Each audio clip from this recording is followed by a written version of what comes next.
AP ప్రభుత్వం మరో కీలక నిర్ణయం దిశగా కసరత్తు చేస్తుంది.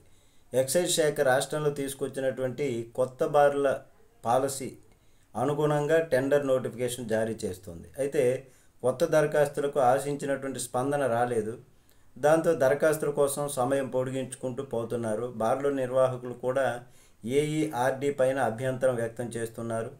వ్యాపారుల నిరాసక్తత కారణంగా ఇప్పుడు ఎక్సైజ్ శాఖ ఏఈఆర్డీ సడలింపు పైన కసరత్తు చేస్తున్నట్లు తెలుస్తుంది. అయితే వచ్చే వారం దీనిపైన నిర్ణయం వెలువడేటటువంటి అవకాశం ఉంది.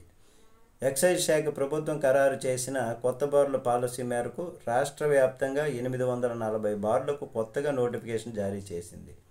412 బార్లకు మాత్రమే దరఖాస్తులు వచ్చాయి. దీంతో మిగిలిన వాటికి సమయం పొడిగిస్తూ మరోసారి నోటిఫికేషన్ జారీ చేసింది. 17వ తేదీతో గడువు ముగుస్తుంది.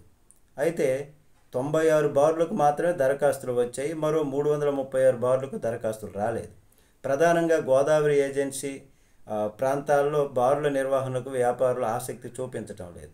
మద్యం షాపుల్లో పర్మిట్ రూమ్స్కు అనుమతి, అట్లాగే 99 రూపాయలకే క్వార్టర్ లిక్కర్ అమ్మకాల కారణంగా బార్లపైన వ్యాపారులు ఆసక్తి చూపించడం లేదనేటటువంటి వాదన వినిపిస్తోంది ఇప్పుడు.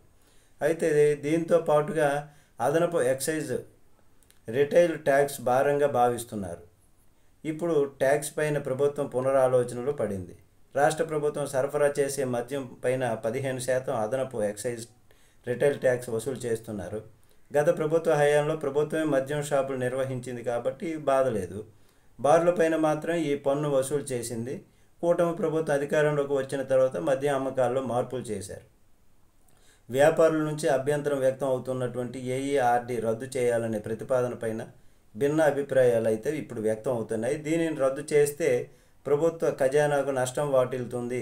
మద్యం దుకాణాల ద్వారా అమ్మకాలపైన స్వల్పంగా ఈ మేర భారం వేసేటటువంటి ప్రతిపాదన చేస్తున్నారు దుకాణాలపైనే. అయితే మద్యం పాలసీ పైన నియమించినటువంటి కేబినెట్ సబ్ కమిటీతో చర్చించి తరువాత ప్రభుత్వానికి ఈ అంశం పైన తుది నివేదిక ఇవ్వాలని చూస్తున్నారు.